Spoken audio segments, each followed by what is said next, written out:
సంతోషంగా ఉన్నారు అందరి బిగ్గరగా ఒకసారి హల్లు చెప్తారా అండి? హల్లెలూయా. ఈరోజు ఒక స్పెషల్ డే. అది ఏ రోజో తెలుసా? Women's day. ఇక్కడ ఉంటున్న కూడి వచ్చిన స్త్రీలందరికీ, చెల్లెళ్ళకు, అక్కలకు, ఆంటీస్కి, అవ్వలందరికీ కూడా యేసుక్రీస్తు నామములో అంతర్జాతీయ మహిళా దినోత్సవ శుభాకాంక్షలు తెలియజేస్తున్నాం. Praise Jesus. Hallelujah. Praise you father, praise you father. మన బైబిల్లో చాలామంది ఏమనుకుంటారంటే స్త్రీలు అంటే కొన్ని విషయాల్లో మాత్రమే కొన్ని విషయాలకు మాత్రమే వాళ్ళు పరిమితమైన వారు అన్ని విషయాల్లో వారు చేయదగినవి కావు అని స్త్రీల గురించి చాలామంది అనుకుంటారు. హల్లెలూయా. కానీ దేవుని వాక్యం ఏం తెలుస్తుందో ఒకసారి చూసుకుందామండి. స్త్రీల గురించి దేవుడు ఆదామును చేసేటప్పుడు దేవుడు ఏ విధంగా చేసినాడు? ఒకసారి ఆదికాండం 1:27 చూసుకున్నట్లయితే ఆయన సో గాడ్ క్రియేటెడ్, దేవుడు తన స్వరూపమందు నరుని సృజించెను. దేవుని స్వరూపమందు వాణ్ణి సృజించెను. స్త్రీని గాను పురుషుని గాను వారిని సృజించెను. హల్లెలూయా. ఇక్కడ కనుక మీరు గమనించినట్లయితే ఫస్ట్ పురుషుని అనుందా, స్త్రీని అనుందా? స్త్రీని గాను పురుషుని గాను సృజించను అని దేవుని వాక్యంలో ఉంది. సో ఈరోజు నేను ఉమెన్స్ డే గురించి ఎక్కువ చెప్పాలనుకోవట్లేదు, ఎందుకంటే ముందుసారి ఒక వాక్యం చెప్తాం అనుకున్నా, తర్వాత ప్రకటన గ్రంథం స్కిప్ అయిపోయింది. ఈరోజు కూడా ఉమెన్స్ డే గురించి చెప్పుకుంటూ పోతే ప్రకటన గ్రంథం స్కిప్ అవుతుందని అనిపిస్తుంది. సో స్త్రీల గురించి నేను ఏం చెప్పాలనుకుంటున్నా అంటే, బైబిల్లో దేవుడు స్త్రీలను పురుషులను ఒకటే సమానంగా దేవుడు చూస్తున్నాడు. సో 3 స్త్రీల గురించి నేను చెప్దాం అనుకుంటున్నాను. పాత నిబంధనలో 3 స్త్రీలు, కొత్త నిబంధనలో ఒక స్త్రీ ఉంది, పాత నిబంధనలో 2 స్త్రీలు ఉన్నారు. అనేక స్త్రీలు ఉన్నారు, కానీ నేను చెప్పబోతున్న వారు 3 మాత్రమే. ఒకరు ఎవరంటే, ఒకరు దెబోరా. దెబోరా గురించి ఎంతమందికి తెలుసు? దెబోరా గురించి ఎక్కడ రాయబడి ఉంటుందంటే న్యాయాధిపతుల గ్రంథము 4వ అధ్యాయంలో ఉంటుంది. ఒకసారి చదువుతారండి. న్యాయాధిపతుల గ్రంథము 4వ అధ్యాయం 5వ వచనం చదువుతారా? 4వ అధ్యాయము 4వ వచనం చదవండి. సారీ,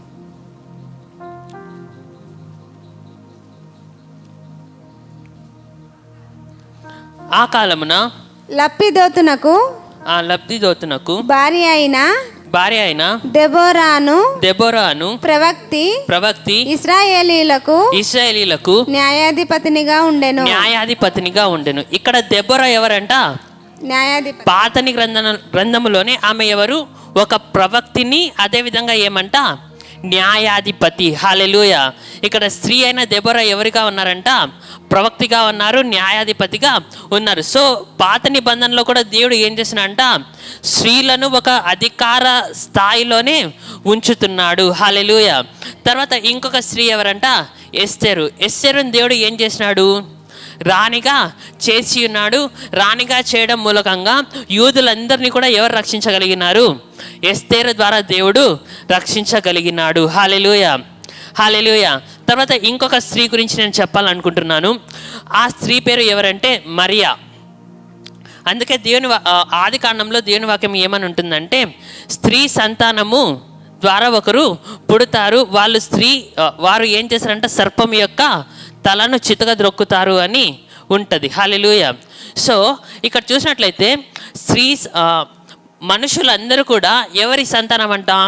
పురుషుల సంతానమే. హల్లెలూయా. అందరూ కూడా ఎవరి సంతానం అంటారు? బసవరాజు సంతానం ఎవరంట?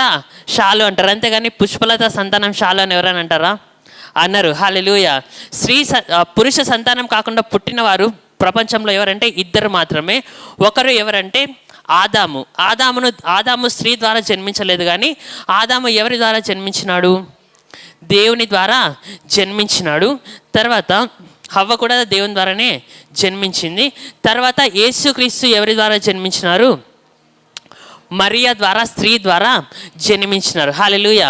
యేసుక్రీస్తు స్త్రీ సంతానం అని ఎందుకు చెప్తున్నామంటే, యేసుక్రీస్తు పురుషుని సహాయం లేకుండా పరిశుద్ధాత్మ దేవుని వలన కన్యక గర్భవతి అయి ఎవరిని కనింది? శిశువును కనింది. ఆయన పేరు ఎవరంట? యేసుక్రీస్తు. స్త్రీ ద్వారా యేసుక్రీస్తు వచ్చినాడు. యేసుక్రీస్తు ద్వారా హిస్టరీ అంటే చరిత్ర రెండుగా విభజింపబడింది. ఒకటి ఏంటంట? ఒకటి క్రీస్తు పూర్వము, ఒకటి క్రీస్తు శకము. హల్లెలూయా. ఈ అగాపే కల్వరి చర్చ్లో ఉంటున్న స్త్రీలందరూ కూడా గొప్ప స్త్రీలుగా మార్చబడుదురుగాక, ప్రవక్తినిలుగా మార్చబడుదురుగాక, న్యాయాధిపతులుగా మార్చబడుదురుగాక, రాణులుగా మార్చబడుదురుగాక, చరిత్రలో నిలిచిపోయే స్త్రీలుగా మార్చబడుదురుగాక. ఆమేన్. హల్లెలూయా. సో మనము అదేవిధంగా ప్రకటన గ్రంథానికి వెళ్దాం. ప్రకటన గ్రంథం గురించి మనము ధ్యానించుకుంటూ వస్తున్నాం. ఇప్పటికీ ఎంతవరకు ధ్యానించుకున్నాం? మనము 3 ముద్రల వరకు మనము ధ్యానించుకున్నాం. 1వ ముద్ర విప్పబడినప్పుడు ఏం జరిగింది చెప్తారా? మర్చిపోయినారా? 1వ ముద్ర విప్పబడినప్పుడు ఏ రంగు గుర్రం వచ్చింది అనేదన్నా చెప్తారా? తెల్లని గుర్రము. తెల్లని గుర్రము వచ్చింది. దాని గురించి మరి ఫుల్గా ఎక్స్ప్లెయిన్ చేయాలని అనుకోవట్లేదు. సో తెల్లని గుర్రం వచ్చినప్పుడు ఆ తెల్లని గుర్రం దేనికి సూచన అంటే, తెల్లని గుర్రం పైన ఉంటున్న వ్యక్తి దేనికి సూచన? అంత్యక్రీస్తుకు సూచన. సో మొదటి ముద్ర విప్పబడినప్పుడు ఏం జరుగుతుందంటే మోసము జరుగుతుంది. 2వ ముద్ర విప్పబడినప్పుడు ఏమి జరుగుతుంది? యుద్ధాలు జరుగుతాయి. అప్పుడు ఎటువంటి రంగు గల గుర్రము కనిపిస్తుంది? ఎర్రని గుర్రము. 2వ ముద్ర విప్పబడినప్పుడు యుద్ధములకు సూచన. 3వ ముద్ర విప్పబడినప్పుడు ఎటువంటి గుర్రము కనిపిస్తుంది? నల్లని గుర్రము కనిపిస్తుంది. అది దేనికి సూచన? కరువుకు సూచన. ఈరోజు మనము 4వ ముద్ర గురించి మనము ధ్యానించుకొనబోతున్నాము. హల్లెలూయా. సో సంఘము శ్రమల కాలంలో ఉంటుందా ఉండదా? శ్రమల కాలంలో సంఘము ఎత్తబడుతుంది. హల్లెలూయా. ఎవరు ఎత్తబడతారంట?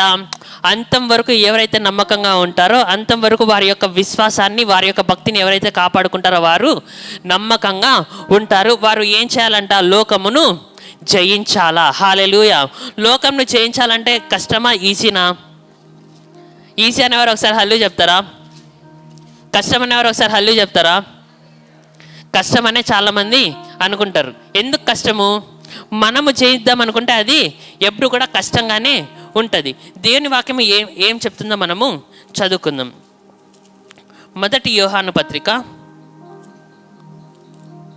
4వ అధ్యాయము 4వ వచనం చదువుకుందాం. చిన్నపిల్లలారా, మీరు దేవుని సంబంధులు, మీలో ఉన్నవాడు లోకంలో ఉన్నవాని కంటే గొప్పవాడు గనుక మీరు వారిని జయించి ఉన్నారు. హల్లెలూయా. దేవుని వాక్యం సెలవిస్తుందంట. ఏం సెలవిస్తుందంట? లోకంలో ఉన్నవాని కంటే మనలో ఉన్నవాడు గొప్పవాడు గనుక మనము ఎవరిని జయించున్నామంట? లోకంలో ఉన్న వారిని జయించి ఉన్నాము. హల్లెలూయా. లోకంలో ఏముందంట? శరీరాశ, నేత్రాశ, జీవపుడమం ఎక్కడుంది? లోకములో ఉన్నది. కానీ క్రీస్తు మనలో ఉన్నాడు గనుక, క్రీస్తు మనలో ఆధిపత్యము చేయుచున్నాడు కనుక మనము ఏం చేస్తున్నామంట? లోకమును జయించి ఉన్నాము, పాపమును జయించి ఉన్నాము. హల్లెలూయా. ఇక్కడ దేవుని వాక్యం ఏం సెలవిస్తుంది? మీరు లోకంను జయించాలి అంటుందా, లేదంటే క్రీస్తు ద్వారా లోకంను జయించి ఉన్నారు అంటుందా? జయించి ఉన్నారు. హల్లెలూయా. చెప్తామా? నేను లోకమును జయించి ఉన్నాను, నేను పాపమును జయించి ఉన్నాను, నేను పాపము చేయను. హల్లెలూయా. ఒకసారి రోమిలకు రాసిన పత్రిక 6వ అధ్యాయము 6వ వచనం చదువుకుందాం. రీకా మాలా షక రాట రాలా రాకా మాలా షక్ రాట రాలా రాట మాలా షక్ రాకా రాలా రాకా. ఏమనగా జైసన్ పెట్టిన 6:6 జైసన్. ఏమనగా మనమికను పాపమునకు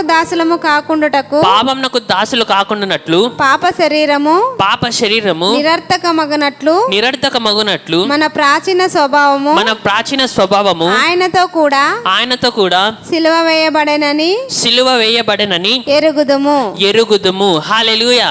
మనము ఏమంట? మనము దేనికి దాసులము? నీతికి దాసులము, కానీ పాపానికి మనము దాసులము కాము. ఎందుకు పాపానికి దాసులము కామంట? మన యొక్క ప్రాచీన స్వభావము ఎవరితో కూడా సిలువ వేయబడిందంట? ఈ క్రీస్తుతో కూడా సిలువ వేయబడి సిలువ వేయబడెను. హల్లెలూయా. మన శరీరం ఏమైందంట? క్రీస్తుతో కూడా సిలువ వేయబడెను. లేదంటే క్రీస్తుతో సిలువ వేయబడుతుందా లేదంటే వేయబడిందా? వేయబడింది. ఎప్పుడు వేయబడుతుంది? ఎప్పుడైతే మనము క్రీస్తు యొక్క శిలువ త్యాగం ద్వారా మనము సమస్తమును జయించున్నాము, పాపమును జయించున్నాము, రోగమును జయించున్నాము, దరిద్రతను జయించున్నామని మనం ఎప్పుడైతే నమ్ముతామో ఏమవుతుందంటే మన ప్రాచీన స్వభావం ఆయనతో కూడా శిలువ వేయబడి ఉన్నది. హల్లెలూయా, హల్లెలూయా. ఎంతమంది నమ్ముతారు ప్రాచీన స్వభావం క్రీస్తుతో కూడా శిలువ వేయబడి ఉన్నదని? హల్లెలూయా, హల్లెలూయా. అందుకే మనమంతా ఎవరేమంట? మనము నూతన సృష్టి. ఆయన కృప ప్రతిరోజు ఏమవుతుందంట? నూతన పరచబడుతూనే ఉంటుంది. సో మనము కూడా ప్రతిరోజు ఏమవుతామంట? నూతన పరచబడుతూనే ఉంటాము. హల్లెలూయా. మనము ఎవరి పిల్లలమంట? దేవుని యొక్క పిల్లలమై ఉన్నాం. ఒకసారి 1 యోహాను పత్రిక 4వ అధ్యాయం చదువుకుందాం. 5వ అధ్యాయం చదువుకుందాం. 1 యోహాను పత్రిక 5వ అధ్యాయం చదువుకుందాం. 5వ అధ్యాయం 1వ వచనం. యేసే క్రీస్తై ఉన్నాడని నమ్ము ప్రతివాడును దేవుని మూలముగా పుట్టి ఉన్నాడు. హల్లెలూయా. యేసే క్రీస్తయి ఉన్నాడు. యేసు క్రీస్తు మాత్రమే దేవుడై ఉన్నాడు. యేసు క్రీస్తే దేవుని కుమారుడిని ఎంతమంది నమ్ముతున్నారు? అందరూ ఒకసారి ఆమేన్ చెప్తారా? ఆమేన్, హల్లెలూయా చెప్తారా? హల్లెలూయా. సో యేసే క్రీస్తయి ఉన్నాడని నమ్మిన ప్రతి ఒక్కరు కూడా ఏమై ఉన్నారంట? దేవుని మూలముగా పుట్టి ఉన్నారు. తర్వాత చదువుతారాక? పుట్టించిన వాణిని ప్రేమించి ప్రతివాడును ఆయన మూలముగా పుట్టిన వాణిని ప్రేమించును. మనము దేవుని ప్రేమించుచు ఆయన ఆజ్ఞలు నెరవేర్చు వారమైతిమా దేవుని పిల్లలను ప్రేమించుచున్నామని దాని వలననే ఎరుగుదుము. మనం ఆయన ఆజ్ఞలను గైకొనుటయే దేవుని ప్రేమించుట. ఆయన ఆజ్ఞలు భారమైనవి కావు. దేవుని మూలంగా పుట్టిన వారందరూ లోకమును జయించుదురు. లోకమును జయించిన విజయము మన విశ్వాసమే. హల్లెలూయా. ఇక్కడ ఏమంట? మనము యేసే క్రీస్తుని నమ్మిన ప్రతి ఒక్కరు ఎవరి మూలకంగా పుట్టినారంట? దేవుని మూలకముగా పుట్టినారు. ఆయన ఆజ్ఞలను ఏం చేస్తారంట? గైకొంటారు. అది కాక ఆయన ఆజ్ఞలు ఏమి కావంట? భారమైనవి కావు. తర్వాత దేవుని మూలముగా పుట్టిన వారందరూ లోకమును జయించుదురు. హల్లెలూయా. లోకమును జయిస్తామా లేదా? జయిస్తాం. హల్లెలూయా. ఇంకో చోటు చూసుకున్నట్లయితే మనము ఆల్రెడీ లోకంను ఏమి చేసి ఉన్నామంట? జయించి ఉన్నాము. సో లోకంను జయించి ఉన్నాం అనేది దేనికి సంబంధించిందంటే ముందు ఒక 3 పదాల గురించి చెప్పిన గ్రీక్లో. బయోస్, జూకే, జోయి. బయోస్ అంటే ఏంటి? శరీరము. జూకే అంటే ఏంటి? ప్రాణము. జోయి అంటే ఏంటి? దేవుని యొక్క ఆత్మ మనలో నివసించడం. సో దేవుని యొక్క ఆత్మ ఏదైతే మనలో నివసిస్తూ ఉన్నదో దేవుని యొక్క ఆత్మ లోకమును జయించి ఉన్నది. సో మన యొక్క ప్రాణము, మన యొక్క శరీరము కూడా లోకమును జయిస్తుంది. ఎందుకంటే మన యొక్క ప్రాణము పైన, మన యొక్క శరీరము పైన దేవుని యొక్క ఆత్మ ఆధిపత్యంను వహిస్తున్నది. హల్లెలూయా. మనము దేని ద్వారా నడిపింపబడుతున్నామంట? దేవుని యొక్క ఆత్మ ద్వారా నడిపింపబడుచున్నాము గనుక మనము లోకమును జయించి ఉన్నాము. హల్లెలూయా. పౌలు గారు చెప్తారు కదా, ఇక మీదట జీవించినది నేను కాదు, క్రీస్తే నా యందు జీవించుచున్నాడు. హల్లెలూయా. క్రీస్తు మనలో జీవించుచున్నప్పుడు మనము ఈ యొక్క లోకమును, పాపమును జయిస్తాము. హల్లెలూయా. క్రీస్తు ద్వారా ఆల్రెడీ మనము జయించి ఉన్నాము. మనము శరీరము ద్వారా, ప్రాణము ద్వారా కూడా మనము జయిస్తూ ఉన్నాము, జయిస్తాము. హల్లెలూయా, హల్లెలూయా. కాబట్టి దేవుని వాక్యానుసారంగా నడుచుకోవడం ఈజీనా కష్టమా? ఈజీ. ఎందుకంటే యేసుక్రీస్తే మన ద్వారా జీవిస్తున్నాడు. మనము జీవించడం లేదు గనుక మనము వాక్యానుసారంగా మనము నడుస్తాము. మనము పరలోకానికి చేరుతాము. మనము ఎత్తబడుతాము. విశ్వసించే వారందరూ ఒకసారి బిగ్గరగా ఆమెన్ కానీ హల్లెలూయా కానీ చెప్తారా? హల్లెలూయా, హల్లెలూయా. ఎప్పటికే కానీ నేను జయిస్తాను, నా ద్వారా అని అనకూడదు, కానీ నాలో క్రీస్తు ఉన్నాడు, క్రీస్తు సమస్తమును జయించున్నాడు గనుక నేను క్రీస్తు ద్వారా సమస్తమును జయిస్తాననే నమ్మకాన్ని మనము కలిగి ఉండాలా. హల్లెలూయా. మన అంతటికి మనము జయించేవారమైతే క్రీస్తు కల్వరి శిలువలో చనిపోవాల్సిన అవసరము లేదు. కానీ క్రీస్తు కల్వరి శిలువలో చనిపోవడం మూలకంగా మన ప్రాచీన స్వభావం ఆయనతో కూడా ఏమైందంట, సిలువ వేయబడి ఉన్నది కనుక ఇప్పుడు ఎవరు జీవిస్తున్నారంట, నూతన స్వభావము, నూతన సృష్టి అయిన మనము జీవిస్తున్నాం. నూతన సృష్టి అయిన మనము ఎవరంట, క్రీస్తు యొక్క సృష్టి అయి మనము ఉన్నాము. క్రీస్తు మనలో జీవించుచున్నాడు గనక మనము ఈ లోకమును జయించి ఉన్నాము.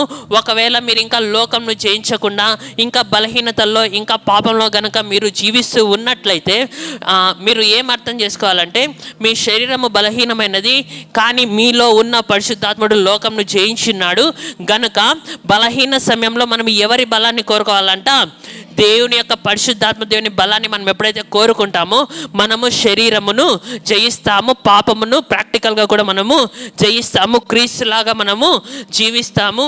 ఎందుకంటే ఆయన ఎట్టివాడై ఉన్నాడో మనము కూడా అట్టివారమై ఉన్నాం. ఎక్కడ అట్టివారమై ఉన్నాము, పరలోకానికి పోయినాక మనము అట్టివారమై ఉంటామని చెప్పారు. ఒకసారి హల్లు చెప్తారా? సూపర్ అక్క. మీరు ఒకసారి 4:17 పెడతారా? మొదటి యోహాన్ పత్రిక 4:17. ఆయన ఎట్టివాడై ఉన్నాడో మనము ఎక్కడ అట్టివారమై ఉంటాము, ఎక్కడ అట్టివారమై ఉంటామని దేవుని వాక్యం చెప్తుంది, ఈ లోకములో అట్టివారమై ఉన్నాము. హల్లెలూయా. ఏమంట, ఆయన ఎట్టివాడై ఉన్నాడో మనము ఈ లోకంలో అట్టివారమై ఉన్నాము గనుక మన అంతము ఏమంట, భయమా నిత్య జీవమా? మన యొక్క అంతము నిత్య జీవము. హల్లెలూయా, హల్లెలూయా. సో నేను జస్ట్ బలపరచాలనుకుంటున్నా.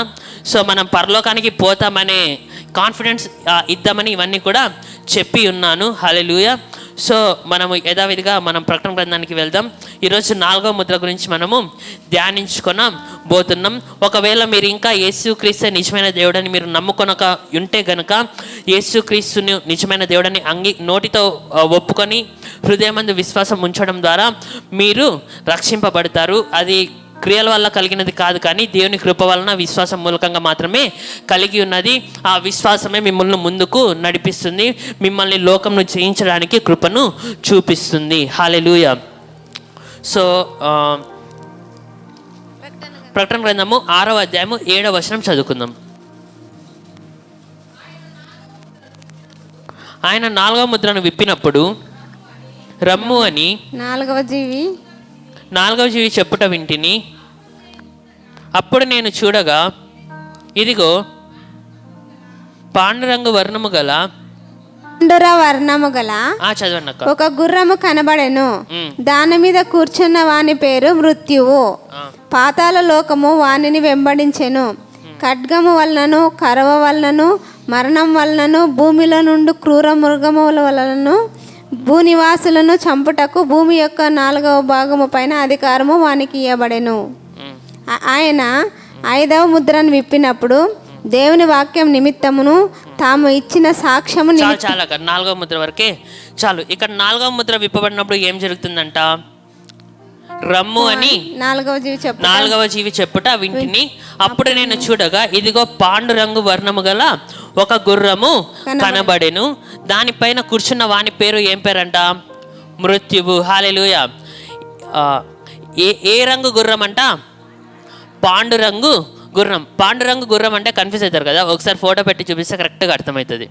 ఇక్కడ 4 గుర్రాలు ఉన్నాయి, చెప్తారా? ఫస్ట్ గుర్రం ఏది, తెల్లని గుర్రం. అది దేనికి సూచన, మోసానికి. పరిశుద్ధత ఎవరప్ప అనింది, తెలుగు పరిశుద్ధతకు సూచన. కానీ మనం ఇక్కడ ప్రకటన గ్రంథంలో ముద్రల గురించి ధ్యానించుకుంటున్నాం కాబట్టి తెల్లని గుర్రము మోసానికి సూచన, ఎందుకంటే తెల్లని గుర్రం పైన అంతక్రీస్తు వస్తాడు. రెండవది ఏ గుర్రం అంట, ఎర్రని గుర్రం. దేనికి సూచన, యుద్ధములకు సూచన. మూడవది ఏ గుర్రము, నల్లని గుర్రం. దేనికి సూచన, కరువుకు సూచన. ఇటు సైడ్ కనిపిస్తుంది కదా, ఇది ఏం గుర్రం అంట, పాండురంగు వర్ణము గల గుర్రము. హల్లెలూయా. సో ఈ పాండురంగు గుర్రము పాండురంగు వర్ణము గల గుర్రము కనబడెను. దానిపైన కూర్చొని ఉన్న వాని పేరు ఏమంట? మృత్యువు. ఈ 3 గుర్రాలపైన కూర్చున్న వాని పేరు రాయలేదు, కానీ ఈ పాండురంగు గుర్రం పైన కూర్చున్న వాని పేరు ఏం పేరంట? మృత్యువు అని రాయబడుతూ ఉన్నది. దానిపైన కూర్చున్న వాని పేరు మృత్యువు. పాతాళ లోకము వానిని వెంబడించుచున్నది. ఏ లోకం వెంబడిస్తుందంట వానిని? పాతాళ లోకము వెంబడిస్తూ ఉన్నది. తర్వాత ఏమవుతుందంట? ఖడ్గము వలనను, కరువు వలనను, మరణము వలనను, భూమిలో నుండు క్రూర మృగముల వలనను భూనివాసులను చంపుటకు భూమి యొక్క 4వ భాగం పైన అధికారము వానికి ఇవ్వబడెను. హల్లెలూయా. ఆ పాండురంగ వర్ణము గుర్రము వాని పేరు మృత్యువు. వానిని ఏం వెంబడిస్తుందంట? పాతాళ లోకము వెంబడిస్తుంది. ఖడ్గము వలన, కరువు వలన, మరణం వలన, భూమిలో నుండి క్రూర మృగముల వలన భూనివాసులను చంపుటకు భూమి యొక్క 4వ భాగము పైన అధికారము ఇవ్వబడెను. హల్లెలూయా. 4వ భాగం పైన అధికారం అంటే ఏంటి? 25% భూమిపైన ఉంటున్న వారిలో 25% మంది ఈ యొక్క ముద్ర విప్పబడినప్పుడు ఏమవుతుందంట? చనిపోయే వారిగా ఉంటారు. కానీ మనం ఆ లిస్ట్లో ఉంటామా? ఉండము. ఎందుకు? సంఘము ఏమవుతుందంట? ఎత్తబడుతుంది. హల్లెలూయా. హల్లెలూయా. సో దానికి సంబంధించి హెచ్కేలు గ్రంథము 14వ అధ్యాయము 21వ వచనం చదువుకుందాం.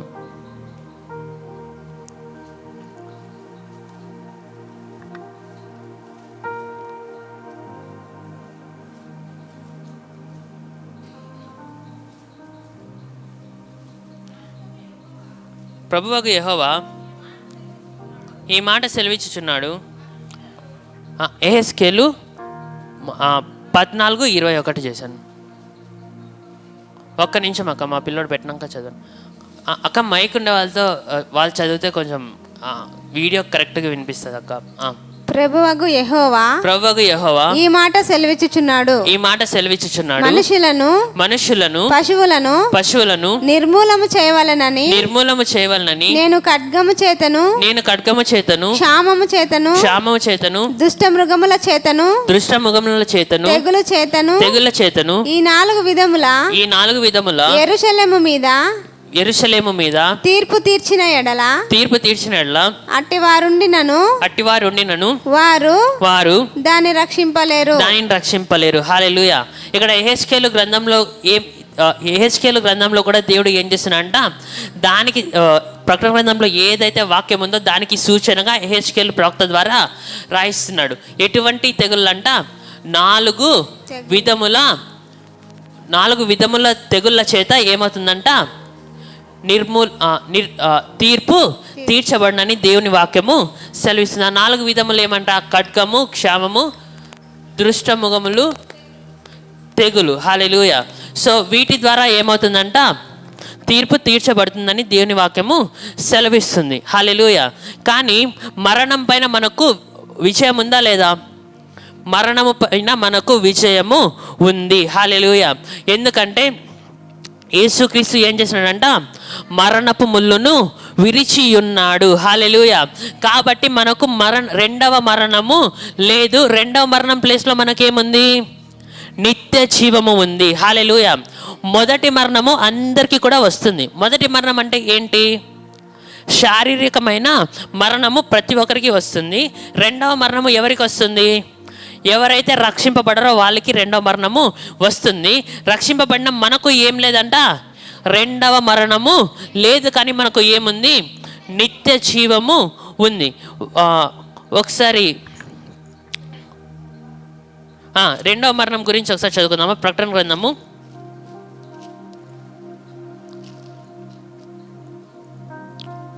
21:8 చదువుకుందాం. పిరికివారును అవిశ్వాసులను అసహ్యులను నరహంతకులను వ్యభిచారులను మాంత్రికులను విగ్రహారాధికులను అబద్ధికులందరూ అగ్నిగంధకములతో మండు గుండములో పాలు పొందుదురు. ఇది రెండవ మరణం. హల్లెలూయా. రెండవ మరణానికి ఎవరు వెళ్తారంట? పిరికివారు, అవిశ్వాసులు, అసహ్యులు, నరహంతకులు, వ్యభిచారులు, మాంత్రికులు, విగ్రహారాధికులు, అబద్ధికులు అగ్ని గంధకములతో మండు గుండంలో పాలు పొందుదురు. ఇది ఏమంట? రెండవ మరణం. కానీ మనము ఏమై ఉన్నామంట? దేవుని యొక్క నీతి అయి ఉన్నాం. దేవుని ద్వారా మనము నీతిమంతులుగా మనము తీర్చబడి ఉన్నాం. మనము దేవుని పిల్లలమై ఉన్నాం. హల్లెలూయా. తర్వాత ఇంకొక వాక్యంలో చూసుకున్నట్లయితే దేవుని వాక్యం ఏం సెలవిస్తుందంటే, మీరు దేవతలై ఉన్నారని మీరు ఎరగరా అని దేవుని వాక్యము సెలవిస్తుంది. హల్లెలూయా. హల్లెలూయా. కోతికి పుడితే ఏమవుతుంది? కోతి అవుతుంది. కుక్కకు పుడితే ఏమవుతుంది? నక్కకు పుడితే? హల్లెలూయా. సో మనము ఎవరి ద్వారా పుట్టిన వారమంట? దేవుని మూలకముగా పుట్టిన వారు గనుక మనము ఏమై ఉన్నామంట? దేవుళ్ళమై ఉన్నాం. డౌట్ ఉంటే ఒకసారి యోహాను పత్రిక 10:34 చదువుతారా? రీకా మాల శాఖ రాట రాక మాల యోహాన్ సువార్త 10:34. అందుకు యేసు మీరు దైవములని నేనంటినని మీ ధర్మశాస్త్రంలో రాయబడి ఉండలేదా? ధర్మశాస్త్రంలో ఎక్కడ రాయబడి ఉంది? కీర్తనలు 82:6 చదువుతారా?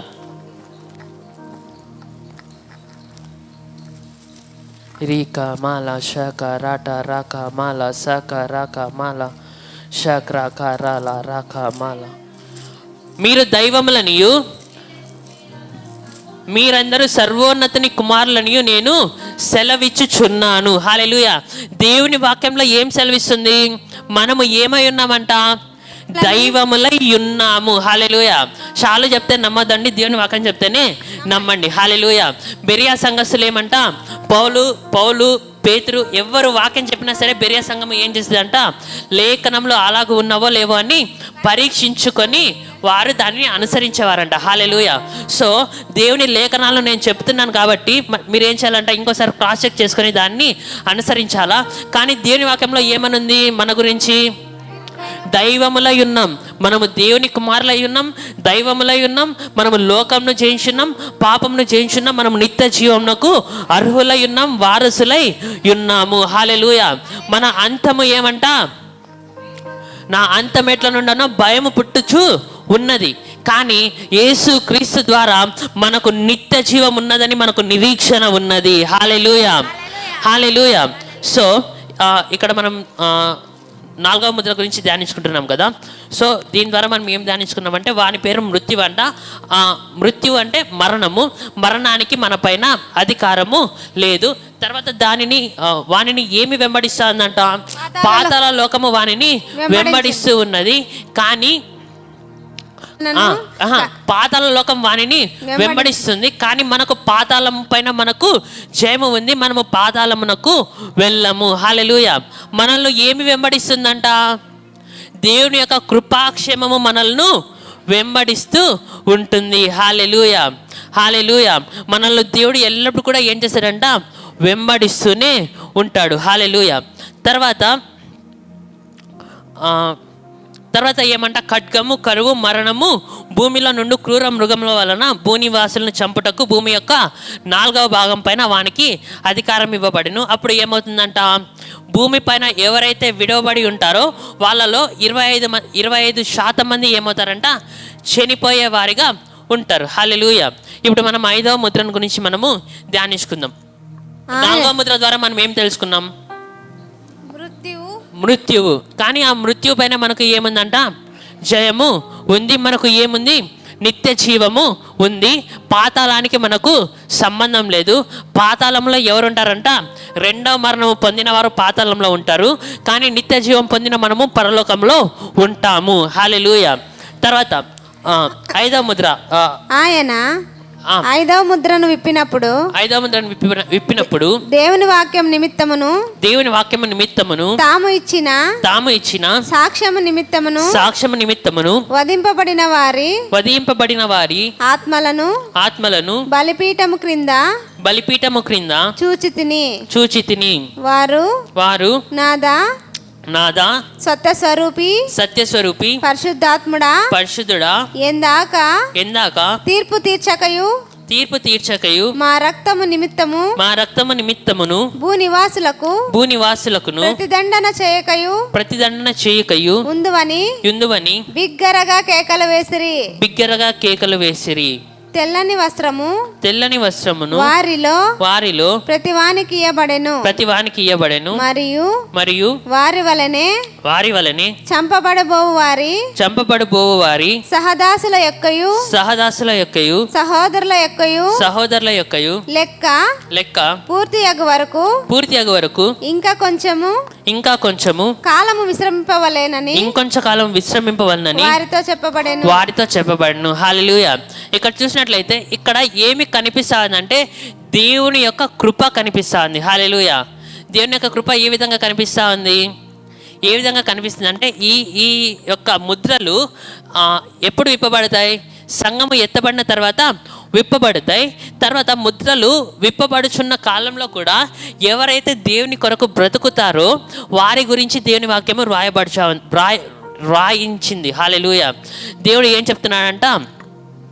ఇంకా లెక్క పూర్తి కాలేదు, ఇంకా కొంచెము కాలము విశ్రమించమని చెప్తున్నాడు. హల్లెలూయా. 7 ఏళ్ల శ్రమ కాలంలో కూడా ఏముందంట? ఒక హోప్ ఉంది. ఏమంటే ఆ శ్రమలన్నిటికీ కూడా తట్టుకొని మరణమైన చావైనా ఏదైనా నేను క్రీస్తు కొరకు జీవిస్తానని అప్పుడు జీవించినా సరే దేవుడు ఏం చేశాడంట? వారిని రక్షించేవాడుగా ఉంటున్నాడు. హల్లెలూయా.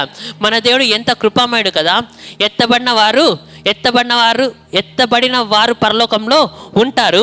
తర్వాత విడవబడిన వారికి కూడా దేవుడు ఏం చూపిస్తున్నాడు? కృపను చూపిస్తున్నాడు. హల్లెలూయా. సో 5వ ముద్ర విప్పబడినప్పుడు ఏమవుతుందంటే హతసాక్షుల యొక్క నిట్టూర్పు. ఒక లైన్లో చెప్పాలంటే 5వ ముద్ర విప్పబడినప్పుడు హతసాక్షుల యొక్క నిట్టూర్పు. హల్లెలూయా. మొదటి ముద్ర విప్పబడినప్పుడు మోసానికి సాదృశ్యము, 2వ ముద్ర యుద్ధములు, 3వ ముద్ర కరువు, 4వ ముద్ర మరణము, 5వ ముద్ర హతసాక్షుల యొక్క నిట్టూర్పు. హల్లెలూయా. సో ఇక్కడ హతసాక్షులు ఏం చేస్తున్నారంట? ఈ హతసాక్షులంతా ఎవరై ఉండొచ్చు? ఎత్తబడిన తర్వాత ఉంటున్న హతసాక్షులుగా ఉండొచ్చని దేవుని వాక్యము సెలవిస్తుంది. ఎత్తబడిన తర్వాత ఉంటున్న హతసాక్షులు ఏం చేస్తున్నారంట? బలిపీఠము క్రింద ఉంటూ ఏం చేస్తున్నారంట? వారు విలపిస్తూ ప్రార్థిస్తూ ఉంటున్నారు. ఏమని ప్రార్థిస్తున్నారు? నాదా సత్యస్వరూపి పరిశుద్ధుడా ఎందాక తీర్పు తీర్చకయు మా రక్తము నిమిత్తము భూనివాసులకు ప్రతిదండన చేయకయు ఉందు అని బిగ్గరగా కేకలు వేస్తున్నారంటే వారు ఏడుస్తూ అరుస్తూ ఉన్నారు. హల్లెలూయా. తర్వాత ఇక్కడ వారికి ఏమి అనుగ్రహింపబడి ఉన్నదంట? వారికి తెల్లని వస్త్రము అనుగ్రహింపబడి ఉన్నది. హల్లెలూయా. ఫస్ట్ ఏం చేస్తున్నారు? 5వ ముద్ర విప్పబడినప్పుడు హతసాక్షులు ఏడుస్తున్నారు. 2వదిగా వారికి తెల్లని వస్త్రము ఇవ్వబడింది. 3వదిగా దేవుడు ఏం చెప్తున్నాడు? ఇంకా కొంచెం కాలము విశ్రమించండి. ఎందుకు? ఇంకా నా కొరకు సాక్షులుగా బ్రతికేవారు ఉన్నారు, వారు కూడా హతసాక్షులుగా మార్చబడతారని దేవుని వాక్యము సెలవిస్తుంది. హల్లెలూయా. దేవుడు విడువబడిన వారిని కూడా విడిచిపెట్టాలని దేవుడు అనుకోవట్లేదు. వారిని కూడా రక్షించి పరలోకానికి తీసుకొని పోవాలన్నదే దేవుని యొక్క చిత్తము. నమ్మితే బిగ్గరగా ఒకసారి హల్లు చెప్తారా? చప్పట్లు కొడతారా? హల్లెలూయా. నా దేవుడు కృపామయుడు, నా దేవుడు ప్రేమమయుడు. నా దేవునికి ఎవ్వరు కూడా విడవబడడం దేవునికి ఇష్టము కాదు, ఇష్టము లేదు. హల్లెలూయా. తర్వాత 6వ ముద్ర విప్పబడినప్పుడు ఏమైతుందో మనము చదువుకుందాం. ఆయన 6వ ముద్రను విప్పినప్పుడు నేను చూడగా పెద్ద భూకంపము కలిగెను. సూర్యుడు కంబలి వలెను నలుపాయెను. చంద్రబింబమంతయు రక్తవర్ణమాయెను. పెద్ద గాలి చేత ఊగులాడు అంజూరపు చెట్ల నుండి అకాలపు కాయలు రాలినట్లు ఆకాశ నక్షత్రములు ఆకాశపు నక్షత్రములు భూమి మీద రాలెను. భూమి మీద రాలెను. మరియు ఆకాశ మండలము చుట్టబడిన ఆకాశం మండలము చుట్టబడిన గ్రంథము వలెనే తొలగిపోయెను. ప్రతకొండయు ప్రదీపమును వాటి వాటి స్థానములు తప్పెను. భూరాజులను ఘనులను సహస్రాధిపతులను ధనికులను బలిష్ఠులను ప్రతి దాసుడును ప్రతి స్వతంత్రుడును కొండ గుహలలోను బండల సందులలోను దాగుకొనిరి. సింహాసనాసీనుడై ఉన్న వాని యొక్కయు గొర్రెపిల్ల యొక్కయు ఉగ్రత మహాదినము వచ్చెను. దానికి తాళజాలిన వాడెవడు?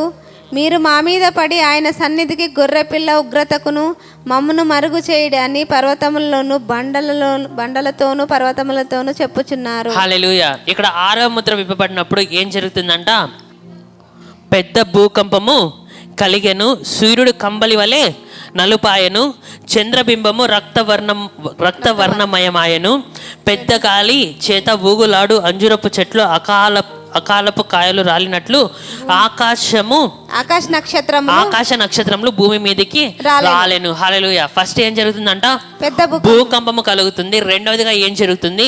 సూర్యుడు నలుపైతాడు. తర్వాత చంద్రుడు ఏమవుతాడంట? రక్తమయమవుతాడంటే ఎరుపవుతాడు. తర్వాత అంజూరపు పళ్ళు చెట్ల నుండి రాలినట్లు ఏమవుతుందంటే భూమి మీదకి ఆకాశ నక్షత్రాలు రాలుతున్నాయి. తర్వాత ఆకాశ మండలము చుట్టబడిన గ్రంథం వల్లనే తొలగిపోయిన. అంటే ఆకాశ చుట్టబడిన గ్రంథం వల్ల అంటే ఎట్లా? ఇట్లా బుక్ ఉంది, ఇది చుడితే ఎట్లుంటది? సో ఇట్లా ఇక్కడ ఆకాశం ఏమైందంట? ఇట్లా చుట్టబడి వెళ్ళి చాపలాగా చుట్టబడుతుంది. హల్లెలూయా. చాపలాగా ఏమవుతుందంట? ఆకాశము చుట్టబడుతుంది. ప్రతి కొండ ఏమవుతుందంట? స్థానములను ప్రతి కొండ ప్రతి ఒక్క ద్వీపము. ద్వీపం అంటే ఏంటి? చుట్టూ సముద్రం ఉంటుంది, మధ్యలో భూమి ఉంటుంది, అది ఏమంట? ద్వీపము. సో ద్వీపము ఏమవుతుందంట? స్థానములు తప్పుతాయి. అంటే కొండలు ఏమవుతాయి? ఒక చోటు ఉండాల్సిన కొండ ఆ భూకంపం వలన కొండలు కదిలిపోతాయి. ద్వీపాలు ఒక చోట ఉండాల్సిన ద్వీపాలు ఇంకొక చోటకి వెళ్ళిపోతాయి. తర్వాత భూరాజులను అధిపతులను గనులను సహస్రాధిపతులను ధనికులను బలిష్ఠులను ప్రతి దాసుడును ప్రతి స్వతంత్రుడును కొండ గుహలలోను బండల సందులలోను దాగుకొని సింహాసనాసీనుడై ఉన్న వాని యొక్కయు గొర్రెపిల్ల యొక్కయు ఉగ్రత మహాదినము వచ్చెను. దాని తాళ జాలిన వాడు ఎవ్వరు కూడా తాళ జారరంట. హల్లెలూయా. సో వాళ్ళు రాజులే అయ్యుండి, ధనికులే అయ్యుండి, గనులే అయ్యుండని, అధిపతులే అయ్యుండని, బలిష్ఠులే అయ్యుండని, దాసులే అయ్యుండని, స్వతంత్రులే అయ్యుండని, వారు కొండ గృహాలలో వెళ్ళినా సరే వారిని ఎవ్వరు కూడా ఏం చేయలేరంట? రక్షింపలేరు. హల్లెలూయా. గృహలు ఎక్కడుంటాయి? కొండల లోపల ఉంటాయి. కొండలు కదిలేటప్పుడు ఏమైతాయంటే గృహలు మూసుకొని పోతాయి. హల్లెలూయా.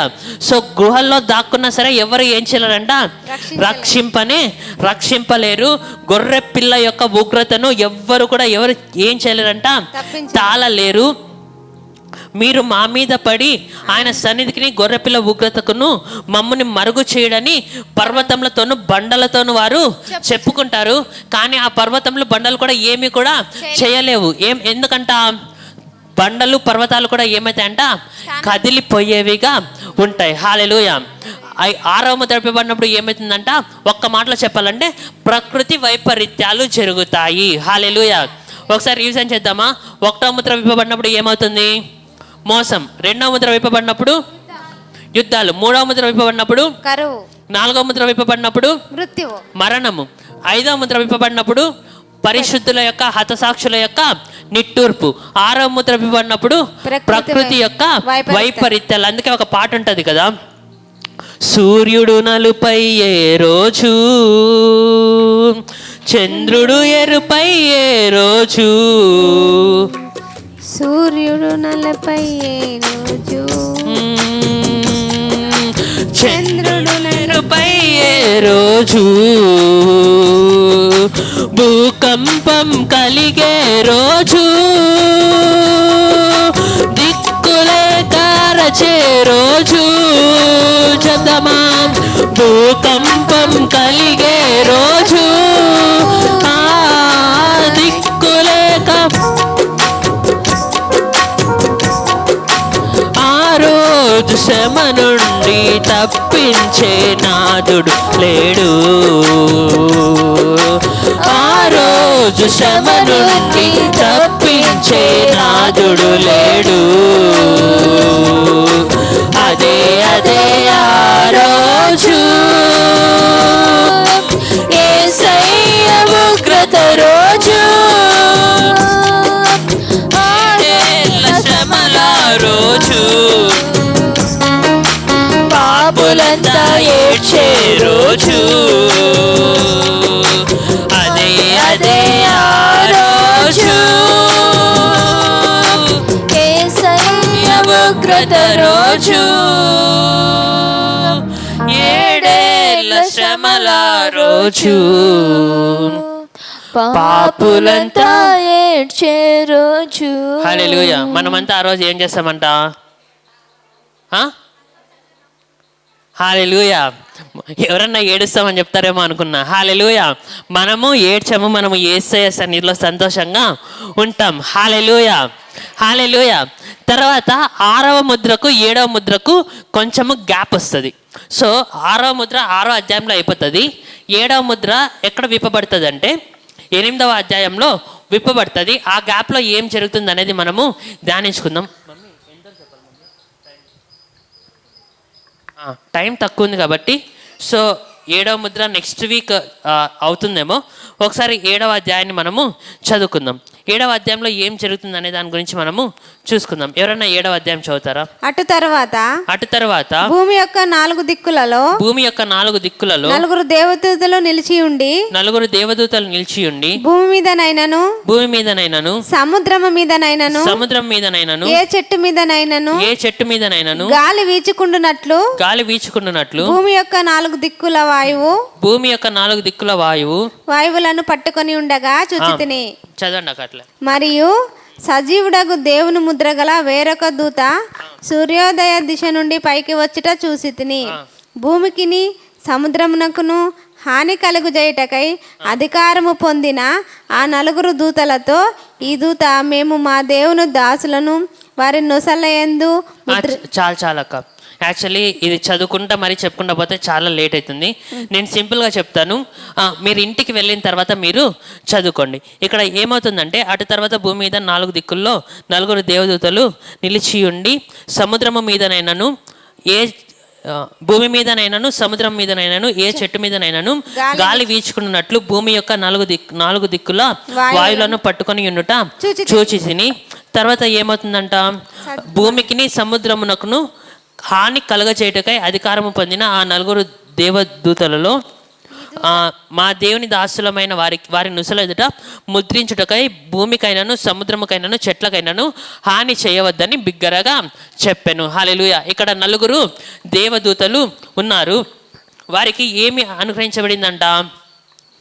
అధికారము అనుగ్రహింపబడి ఉన్నది. తర్వాత వారు ఏం చేస్తున్నారంట? భూమిపైనే కానీ చెట్లపైన కానీ సముద్రం పైన కానీ ఎటువంటి హాని కూడా చెయ్యవద్దు, ఎటువంటి హాని కూడా జరగదు అని ఇక్కడ చెప్పుచూ ఉన్నారు. తర్వాత ఏమవుతుంది? తర్వాత ఏంటంటే ఇశ్రాయేలు గోత్రములలో ఉన్న 144,000 మందికి ఏం చేస్తారంట? ముద్రలు వేసేవారుగా ఉంటారు. సో ఎన్ని గోత్రాలు ఉన్నాయి? ఇశ్రాయేలు గోత్రాలు 12 గోత్రాలు ఉన్నాయి. సో 12 × 12 ఎంత? 144. సో 144 అంటే 144,000 మంది ఇశ్రాయేలీయులను ఏం చేశారంట? దేవుడు ముద్రించేవాడుగా ఉంటున్నాడు. హల్లెలూయా. సో ముద్రిస్తున్నాడు. తర్వాత ఏమవుతుంది? తర్వాత 9వ వచనం నుంచి మనము చదువుకుందాం. అటు తర్వాత నేను చూడగా ఇదిగో ప్రతి జన్మలో నుండి ప్రతి వంశంలో నుండి ప్రజలలో నుండి ఆయా భాషలు మాట్లాడు వారిలో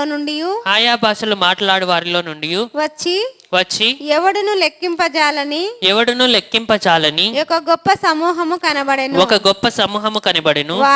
వారు తెల్లని వస్త్రములు ధరించుకున్న వారై ఖర్జూరపు మట్టలు చేత పట్టుకొని సింహాసనం ఎదుటను గొర్రెపిల్ల ఎదుటను నిలబడి సింహాసనాసీనుడైన మా దేవునికి గొర్రె పిల్లకును మా రక్షణకై స్తోత్రముని మహాశబ్దంతో ఎలుగెత్తి చెప్పిరి. దేవదూతలందరూ సింహాసనం చుట్టూను పెద్దల చుట్టూను ఆ 4 జీవుల చుట్టూను నిలబడి ఉండిరి. వారు సింహాసనం ఎదుట సాష్టాంగపడి ఆమేన్, యుగ యుగముల వరకు మా దేవునికి స్తోత్రమును మహిమయు జ్ఞానమును కృతజ్ఞతాస్తుతియు ఘనతయు శక్తియు బలము కలుగును గాక అని చెప్పుచు దేవునికి నమస్కారము చేసిరి. హల్లెలూయా. ఇక్కడ ఎవరంట? ఇక్కడ 9వ వచనం నుంచి 10వ వచనంలో ఎవరి గురించి దేవుడు రాయిస్తున్నాడు? ఆయా భాషలు మాట్లాడే వారిలో నుండి, ప్రతి వంశంలో నుండి, ప్రతి జన్మలో నుండి, ప్రతి జాతిలో నుండి, ఆయా భాషలు మాట్లాడే వారిలో నుండి ఎవడనూ లెక్కింపజాలని యొక్క గొప్ప సమూహము కనబడెను. ఇది ఎక్కడ జరుగుతుందంట? ఇది పరలోకములో జరుగుచు ఉన్నది. తర్వాత ఇక్కడ వీళ్ళంతా ఎవరంట? తెల్లని వస్త్రములను ధరించుకున్నారు. ఈ గుంపులో ఎవరుంటారంటే దేవుని నమ్ముకున్న ప్రతి ఒక్కరు కూడా ఉంటారు. ఇశ్రాయేలీలు మాత్రమే కాదు కానీ ప్రతి ఒక్క జాతి, ప్రతి ఒక్క వంశం, అంటే దేవుని నమ్ముకున్న ప్రతి ఒక్కరము దానిలో మనము కూడా ఉంటామని దేవుని వాక్యము సెలవిస్తుంది. తర్వాత అక్కడ ఉంటాము. తర్వాత మనము ఏం చేస్తామంట? దేవునిని మనము ఆరాధించే వారిగా ఉంటామని 11, 12వ అధ్యాయ వచనాల్లో మనము చూస్తూ ఉన్నాం. ఏమని ఆరాధిస్తామంట? యుగ యుగములకు మా దేవునికి స్తోత్రము మహిమయు జ్ఞానము కృతజ్ఞతాస్తుతులు ఘనతయు శక్తియు బలమును కలుగును గాక అని చెప్పుచు దేవునికి నమస్కారము చేసిరి. ఆమేన్, హల్లెలూయా. ఇక్కడ 7వ అధ్యాయంలో ఫస్ట్ ఏంటంట? ఎటువంటి హాని కూడా కలగకుండా దేవుని యొక్క దూతలు ఆపుతున్నారు. తర్వాత రెండవదిగా ఏం జరుగుతుంది?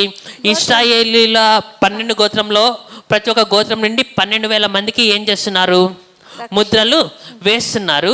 తర్వాత ఏమవుతుందంటే పరలోకంలో ప్రతి ఒక్క జాతిలోను, ప్రతి ఒక్క వంశంలోను, అన్యులలోను ఎవరైతే దేవుని నమ్ముకుంటారో వారందరిని గురించి చెప్తున్నారు. తర్వాత వారు ఏం చేస్తారంటే దేవుణ్ణి స్తుతిస్తూ ఉంటారు.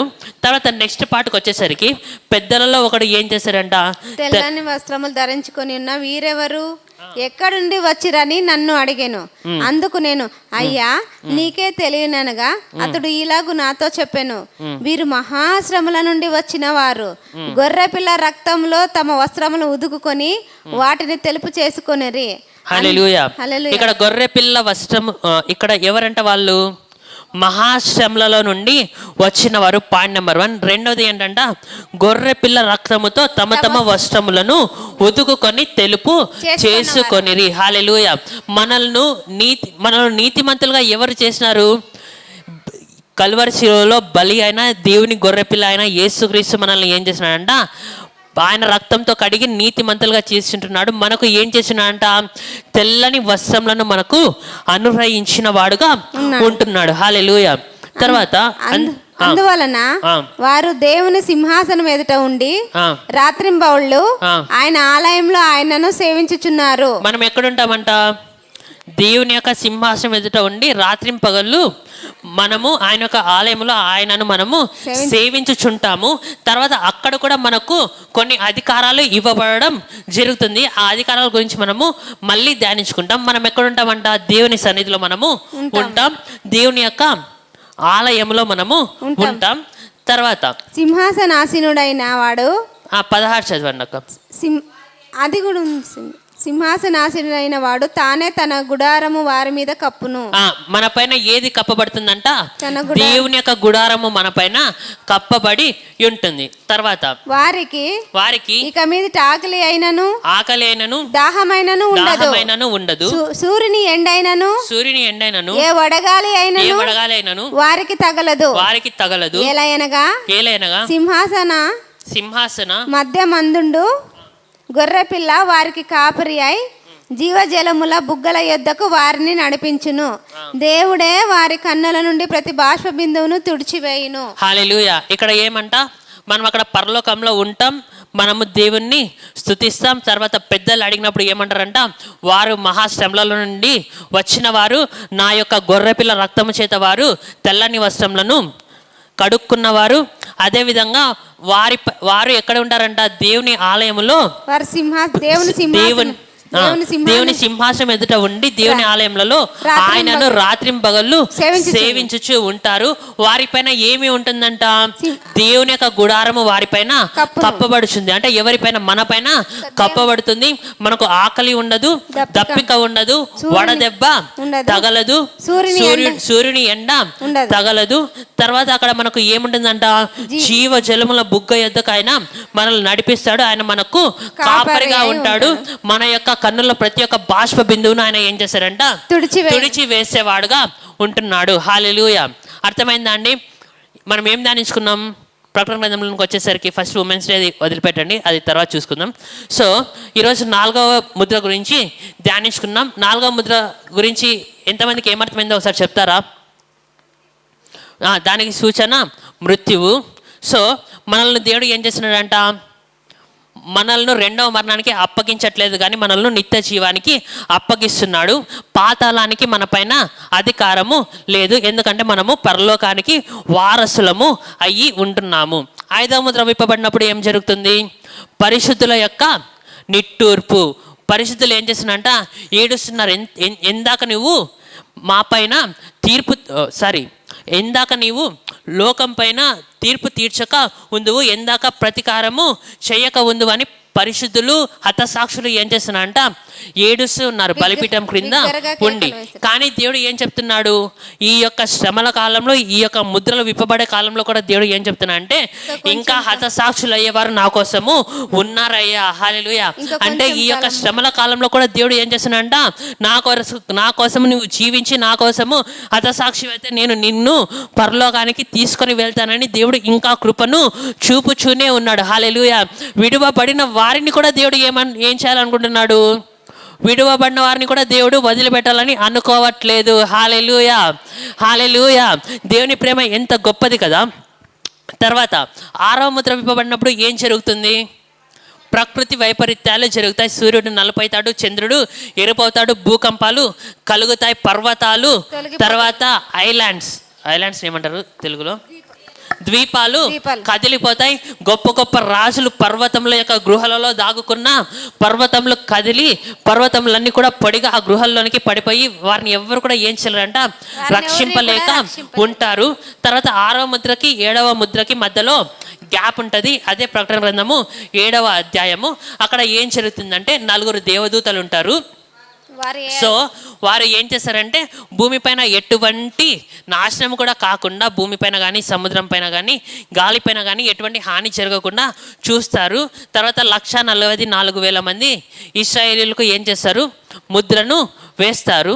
ముద్రను వేసిన తర్వాత పరలోక రాజ్యంలో ప్రతి వంశంలోనూ, ప్రతి ఒక్క జాతిలోనూ, ప్రతి ఒక్క జనములోనూ, ప్రతి ఒక్క భాష మాట్లాడు వారిలోనూ పరలోకంలో ఉంటారని దేవుని వాక్యము సెలవిస్తుంది.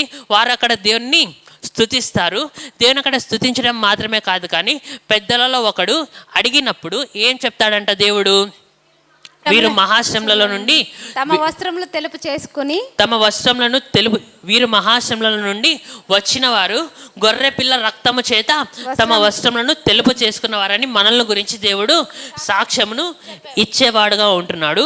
తర్వాత అక్కడ మనం ఏం చేస్తామంట, దేవుని యొక్క ఆలయంలో మనము దేవుణ్ణి సేవించేవారుగా ఉంటున్నాం సింహాసనం దగ్గర. తర్వాత మన పైన ఎవరి గుడారం ఉంటుందంట, దేవుని యొక్క గుడారము మన పైన ఉంటుంది. మనకు ఆకలి ఉండదు, దాహము ఉండదు, వడగాలి ఉండదు, ఎండ దెబ్బ ఉండదు. మనము జీవ జలముల బుగ్గ యొద్ద మనల్ని దేవుడు నడిపిస్తూ ఉంటాడు. మన యొక్క కన్నుల ప్రతి ఒక్క బాష్ప బిందువును తుడిచివేశాడంటే అక్కడ మనకు కన్నీరు దుఃఖము ఉండదు అని దేవుని వాక్యము సెలవిస్తుంది.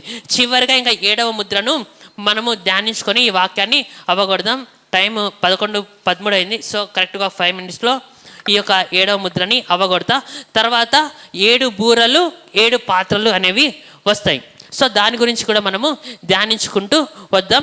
సో ఈరోజు 7వ ముద్ర గురించి మనము ధ్యానించుకుందాం. 8వ అధ్యాయము 1వ వచనం. ఆయన 7వ ముద్రను విప్పినప్పుడు పరలోకమందు ఇంచుమించు అరగంట సేపు నిశ్శబ్దముగా ఉండెను. అంతటా నేను దేవుని ఎదుట నిలుచు 7 దూతలను చూచి తిని వారికి 7 బూరలు ఇవ్వబడెను. మరియు సువర్ణ దుపార్తి చేత పట్టుకొని ఉన్న వేరొక దూత వచ్చి బలిపీఠం ఎదుట నిలవగా, సింహాసనం ఎదుట ఉన్న సువర్ణ బలిపీఠము పైన పరిశుద్ధులందరి ప్రార్థనలతో కలుపుటకై అతనికి బహు ధూప ద్రవ్యములు ఇయ్యబడెను. అప్పుడు ఆ ధూప ద్రవ్యముల పొగ పరిశుద్ధుల ప్రార్థనలతో కలిసి దూత చేతిలో నుండి పైకి లేచి దేవుని సన్నిధిని చేరెను. ఆ దూత ధూపార్తిని తీసుకొని బలిపీఠము పైనున్న నిప్పులతో దానిని నింపి భూమి మీద పడవేయగా ఉరుములు, ధ్వనులు, మెరుపులు, భూకంపమును కలిగెను. ఈ 7వ ముద్ర విప్పబడినప్పుడు ఏమవుతుందంట? ఫస్ట్ అరగంట పాటు పరలోకంలో ఏమవుతుంది? నిశ్శబ్దము ఉంటుంది. తర్వాత 7 దూతలకు దేవుడు ఏమిస్తాడంట?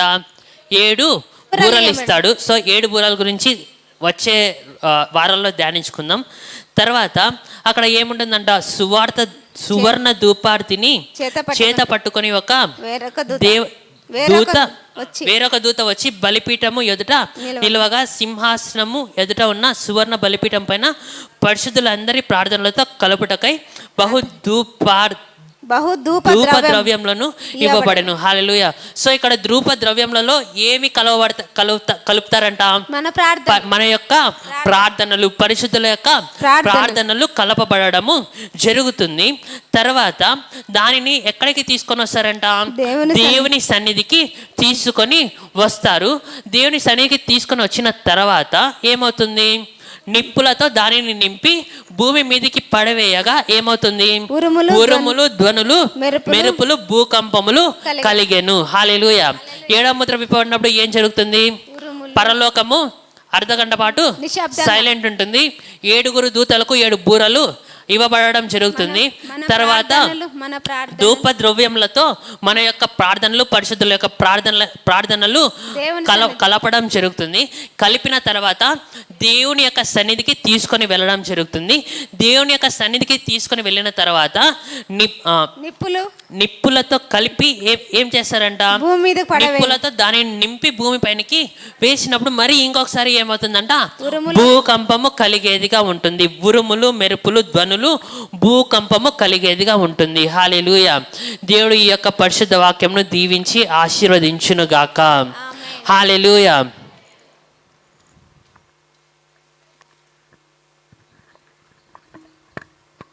హల్లెలూయా. దేవునికి స్తోత్రం కలుగును గాక. ఈరోజు మనము 4వ ముద్ర గురించి 5, 6, 7 ముద్రల గురించి మనం విని ఉన్నాము. నేనేం ఎక్కువ చెప్పాలి అనుకోలేదు. ఇక్కడ 6వ ముద్రలో రాయబడి ఉంది కదా, 17వ వచనము. రాజులను, ఘనులను, సహస్రాధిపతులను, ధనికులను, బలిష్ఠులను, ప్రతి దాసులను, ప్రతి స్వతంత్రులను కొండ గుహలలోను బండ సందులలోనూ దాగుకొని సింహాసనాసీనుడైన వాని యొక్కయు గొర్రెపిల్ల యొక్కయు ఉగ్రత మహాదినము వచ్చెను. దానికి తాళజాలిన వాడు ఎవడు?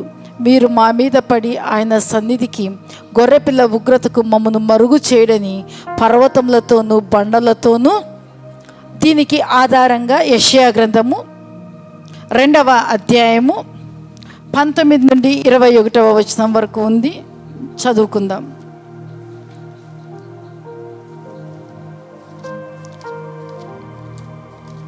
యెహోవా భూమిని గజ గజ వణికింప లేచినప్పుడు ఆయన భీకర సన్నిధి నుండి, ఆయన ప్రభావ మహత్యము నుండి మనుషులు కొండల గుహలలో దూరుదురు, నేల బొరియలలో దూరుదురు.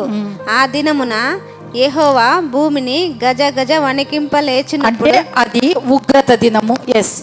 ఆయన భీకర సన్నిధి నుండి, ఆయన ప్రభావ మహత్యము నుండి కొండల గుహలలోను బండల బీటలలోను దూరవలెనన్న ఆశతో నరులు తాము పూజించుటకై చేయించుకొనిన వెండి విగ్రహములను సువర్ణ విగ్రహములను ఎలుకలకును గబ్బిలములకును పారవేయుదురు. అంటే మమ్మల్ని ఏవి కూడా ఈ ఉగ్రత నుంచి కాపాడలేకపోతున్నాయే, ఈ ఉగ్రత నుండి మమ్మల్ని తప్పించలేకపోతున్నాయని అంతవరకు వారు ఆరాధించినటువంటి పూజించినటువంటి వాటిని ఏం చేస్తూ ఉన్నారు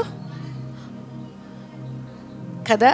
నిజంగా ఆ దినము నుండి తప్పించబడాలి అంటే మనమందరం కూడా రక్షణ పొంది ఉన్నాం. దేవునికి స్తోత్రం. ఇంకా రక్షణ పొందినటువంటి వారికి మరొక స్వావకాశము, ఇదే రక్షణ దినము, ఇదే అనుకూలమైనటువంటి సమయము. కాబట్టి ఇప్పటికైనా ఆ యొక్క ఆ బూరల గురించి మనం విన్నాం, ముద్రల గురించి మనం విన్నాం. ఆ భయంకరమైన ఆ యొక్క దినాలలో మనము వెళ్ళకుండా రక్షణ పొంది ఉంటే ఆ యొక్క శ్రమల కాలం నుంచి మనము తప్పించబడతాం. యేసుక్రీస్తు ప్రభువు మధ్యాకాశానికి వచ్చి బూర మ్రోగగానే మనమందరము కూడా మృతులైన వారు మొదట లేస్తారు. ఆ మీదట సజీవులమైనటువంటి మనము మేఘముల మీద ఆయనను ఎదుర్కొనడానికి మనము కొనిపోబడేటువంటి వారిగా మనం ఉంటూ ఉన్నాం. కాబట్టి ప్రియులారా, ఇక్కడ చూస్తూ ఉన్నాం, ఆ ఉగ్రత దినం నుంచి తప్పించేది ఏది కూడా మనం ఇంతవరకు పూజించి ఆరాధించి ఏది చేసాం. ఇక్కడ చూస్తూ ఉన్నాము, ఆ దినము కొండ గుహలకు వెళ్తున్నారు, పర్వతాలకు వెళ్తున్నారు, బండ సందులలోనికి వెళ్తున్నారు, కానీ ఆ ఉగ్రత నుంచి తప్పించేవారు ఎవ్వరు కూడా లేరు. అందుకోసం 21 రోజు ఉపవాస ప్రార్థన. ఎందుకు అంటే ఆ మహా ఉగ్రత నుంచి తప్పించబడాలి, రక్షణ లేని మన వారికి రక్షణ కలగాలి అని. హల్లెలూయా.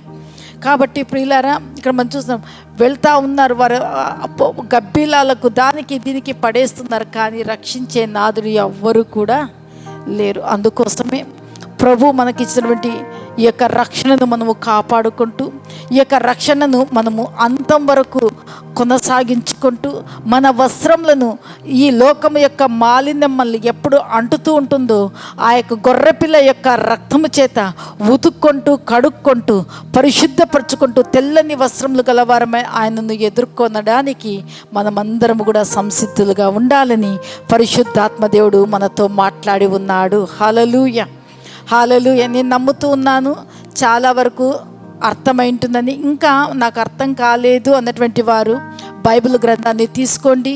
ఈ యొక్క యూట్యూబ్లో ఈ వాక్యం మనకు వస్తుంది కదా, మనము ఇంకొకసారి క్షుణ్ణంగా వింటూ బైబిల్ చదువుతూ ఆ యొక్క వాక్యాన్ని విన్నప్పుడు నిజంగా వాక్యం యొక్క సత్యములోనికి మనము నడిపించబడతాం.